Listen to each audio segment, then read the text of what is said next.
Miss Harvey reading chapter 12 of The Hunger Games. Thank goodness I had the foresight to belt myself in. I've rolled sideways off the fork and I'm facing the ground, held in place by the belt.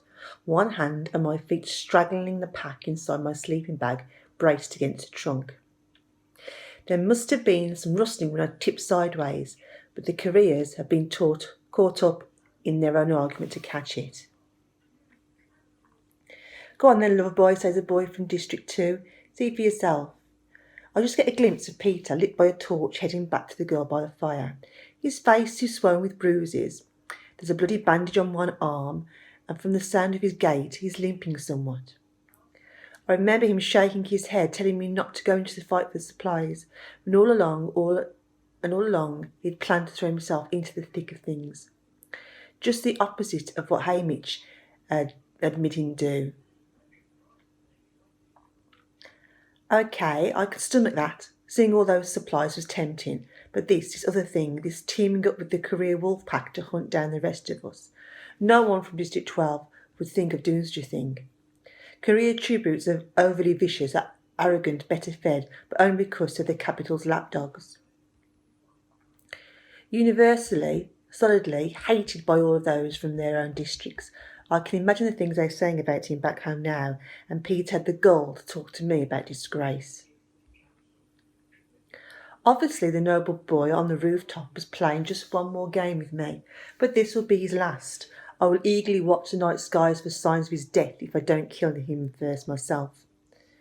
The career tributes are silent until he gets out of earshot, then use hushed voices. Why don't we just kill him now and get it over with? Let him tag along. What's the harm? And he's handy with that knife. Is he? That's news. Well, I've a lot of interesting things I'm learning about my friend Peter today. Besides, it's our best chance of finding her. It takes me a moment to register that her they're referring to is me. Why, you think she brought in that sappy romance stuff? She might have. Seemed pretty simple-minded to me. Every time I think about her spinning around in that dress, I want to puke. Wish we knew how she got that 11. Bet you lover boy knows. The sound of Peter returning silences them.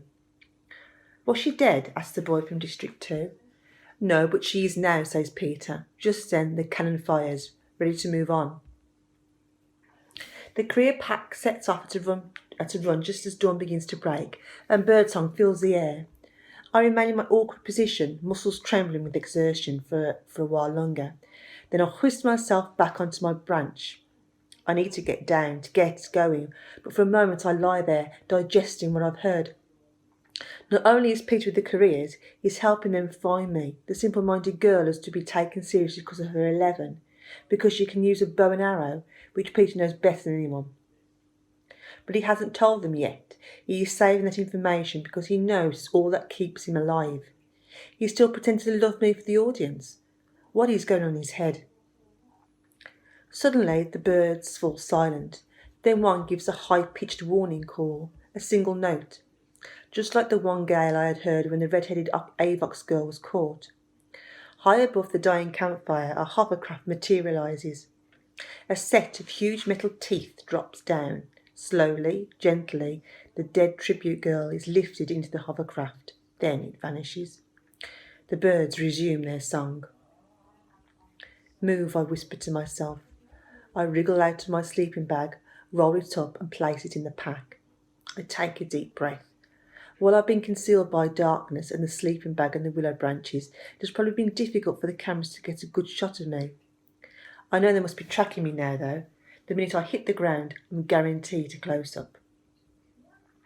The audience have been beside themselves, knowing I was in the tree, that I overheard the careers talking, that I discovered Peter was with them. Until I work out exactly how I want to play that, I'd better at least act on top of things. Not perplexed, certainly not confused or frightened. No, I need to look one step ahead of the game. So as I slide out of the foliage and into the dawn light, I pause a second, giving the cameras time to lock on me. Then I cock my head slightly to the side and give a knowing smile. There, let them figure out what that means. I'm about to take off when I think of my snares. Maybe it's imprudent to check them with the others so close, but have to. Too many years of hunting, I guess, and the lure of possible meat, I'm rewarded with one fine rabbit in no time. In no time, I've cleaned and gutted the animal, leaving the head, feet, tail, skin, and innards under a pile of leaves. I'm wishing for a fire-eating raw rabbit can give you rabbit fever. A lesson I learned the hard way when I think of the dead tribute. I hurry back to their camp. Sure enough, the coals of her dying fire are still hot. I cut up the rabbit, fashion a spit out of branches, and set it over the coals. I'm glad for the cameras now. I want sponsors to see I can hunt, and that I'm a good bet, because I won't be lured into traps as easily as the others will by my hunger. While the rabbit cooks, I grind up part of the charred branch and set about camouflaging my orange pack. The black tones it down, but I feel a layer of mud would definitely help. Of course, to have mud, I'd need water. I pull on my gear, grab my spit, kick some dirt over the coals, and take off in the opposite direction the careers want. I eat half the rabbit as I go, then wrap up the leftovers in my plastic for later. The meat stops the grumbling in my stomach, but does little to quench my thirst. Water is my top priority now. As I hike along, I feel certain I'm still holding the screen in the Capitol, so I'm careful to continue to hide my emotions. But what a good time Claudius Templesmith must be having with his guest commentators, dissecting Peter's behaviour and my reaction.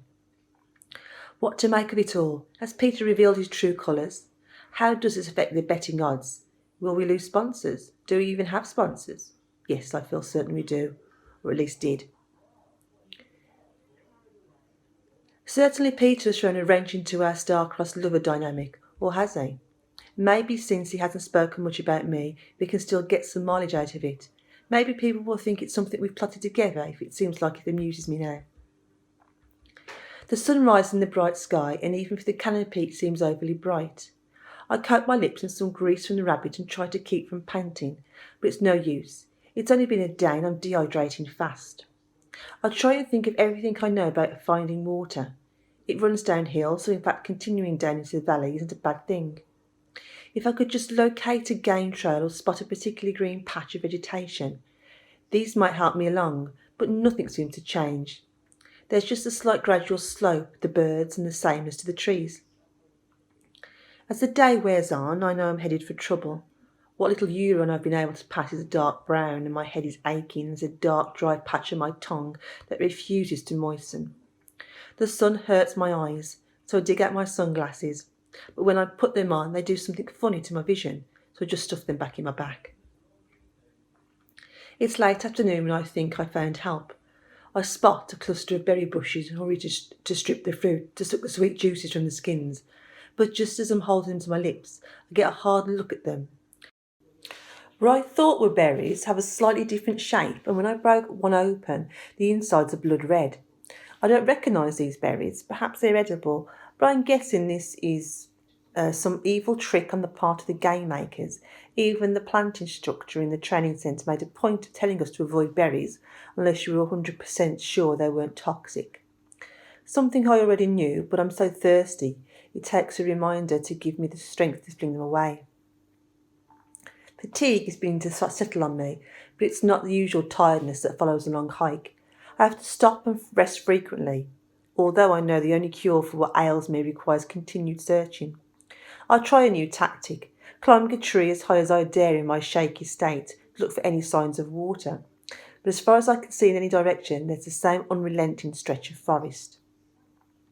Determined to go until nightfall, I walk until I'm stumbling over my feet. Exhausted, I haul myself up into a tree and belt myself in. I've no appetite, but I suck on a rabbit bone just to give my mouth something to do. Night falls and the anthem plays, and high in the sky I see the picture of the girl, who was apparently from District 8, the one Peter went back to finish off. My fear of the career pack is minor compared to my burning thirst. Besides, they were heading away from me, and by now they too will have to rest. With the scarcity of water, they may even have to return to the lake for refills. Maybe that is the only course for me as well. Morning brings distress, and my head throbs with every beat of my heart. Simple movements send stabs of pain through my joints. I fall rather than jump from the tree. It takes several minutes for me to assemble my gear. Somewhere inside me I know this is wrong. I should be acting with more caution, moving with more urgency, but my mind seems foggy and forming a plan is hard. I lean back against the trunk of my tree, one finger gingerly stroking the sandpaper surface of my tongue as I assess my options. How can I get water? Return to the lake? No good, I'd never make it. Hope for rain, but there's not a cloud in the sky. Keep looking. Yes, this is my only chance. But then another thought hits me, and the surge of anger that follows brings me to my senses. Hamish, he could send me water, press a button, have it delivered to me in a silver parachute in minutes. I know I must have sponsors, at least one or two who could afford a pint of liquid for me. Yes, it's pricey, but these people, they're made of money, and they'll be betting on me as well. Perhaps Hamish doesn't realise how deep my need is. I say in a voice as loud as I dare, water. I wait hopefully for a parachute to descend from the sky, but nothing is forthcoming. Something is wrong. Am I deluded about having sponsors, or has Peter's behaviour made them all hang back? No, I don't believe it. There's someone out there who wants to buy me water, only Hamish is refusing to let it through. As my mentor, he gets to control the flow of gifts from the sponsors. I know he hates me, he's made that clear enough. But enough to let me die from this? He can't do that, can he? If a mentor mistreats his tributes, he'll be held accountable by the viewers, by the people back in District 12. Even Hamish wouldn't risk that, would he? Say what you will about my fellow traders in the hob, but I don't think they'd welcome him back there if he let me die this way. And then where would he get his liquor? So what? Is he trying to make me suffer for defying him? Is he directing all the sponsors towards Peter? Is he just too drunk to even notice what's going on at the moment? Somehow I don't believe that, and I don't believe he's trying to kill me off by neglect either. He has, in fact, in his own unpleasant way, genuinely been trying to prepare me for this. Then what is going on? I bury my face in my hands. There's no danger of tears now. I couldn't produce one to save my life. What is Hamish doing? Despite my anger, hatred and suspicions, a small voice in the back of my head whispers an answer. Maybe he's sending you a message, it says. A message saying what? Then I know there's only one good reason Hamish could be withholding water from me, because he knows I've almost found it. I grit my teeth and pull myself to my feet. My backpack seems to have tripled in weight. I find a broken branch that will do for a walking stick, and I start off. The sun's beating down, even more searing than the first 2 days. I feel like an old piece of leather, drying and cracking in the heat. Every step is an effort, but I refuse to stop. I refuse to sit down. If I sit, there's a good chance I won't be able to get back up again, and I won't even remember my task. What easy prey I am. Any tribute, even tiny Roo, could take me right now. Merely shove me over and kill me with my own knife, and have little strength to resist. But if anyone is in my part of the woods, they'll ignore me. The truth is, I feel a million miles from another living soul. Not alone now. They've surely got a camera tracking me now.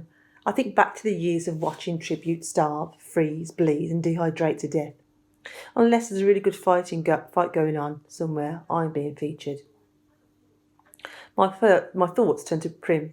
It's likely she won't be watching me live, but I shall update at the school during lunch. For her sake, I try and look as least desperate as I can. But by afternoon, I know the end is coming. My legs are shaking and my heart's too quick. I keep forgetting exactly what I'm doing. I've stumbled repeatedly and managed to regain my feet, but when the stick slides out from under me, I finally tumble to the ground, unable to get up, and I let my eyes close. I have misjudged Hamish. He has no intention of helping me at all. This is all right, I think. It's not so bad here. The air is less hot, signifying evening's approach. There's a slight sweet scent that reminds me of lilies. My fingers stroke the smooth ground, sliding easily across the top. This is an okay place to die, I think. My fingertips make small swirling patterns in the cool, slippery earth. I love mud, I think. How many times I've tracked game with the help of its soft, readable surface. Good for bee stings too. Mud. Mud. My eyes fly open. I dig my fingers into the earth. If it is mud, my nose lifts in the air. And those are lilies, pond lilies. I crawl now through the mud, dragging myself for the scent. 5 yards from where I fell, I crawl through a tangle of plants into a pond. Floating on the top, yellow flowers in bloom, are my beautiful lilies. It's all I can do not to plunge my face into the water and gulp down as much as I can hold, but I have just enough sense left to abstain. With trembling hands, I get out my flask and fill it with water. I add what I remember to the right number of drops of iodine for purifying it. The half an hour waiting is agony, but I do it at least. At least I think it's half an hour, but it's certainly as long as I can stand. Slowly, easy now, I tell myself. I take one swallow and make myself wait, then another. Over the next couple of hours, I drink the entire half-gallon, then a second. I prepare another before I retire to a tree where I continue sipping, eating rabbit and even indulging one of my precious crackers. By the time the anthem plays, I feel remarkably better. There were no faces tonight, no tributes died today. Tomorrow I'll stay here, resting my camouflage in my backpack with mud, catching some of those little fish I saw as I sipped, digging up the roots of the pond lilies to make a nice meal. I snuggle down in my sleeping bag, hanging on to my water bottle for dear life, which of course it is. A few hours later, the stampede of feet shakes me from slumber. I look around in bewilderment. It's not yet dawn, but my stinging eyes can see it. It would be hard to miss the wall of fire descending on me.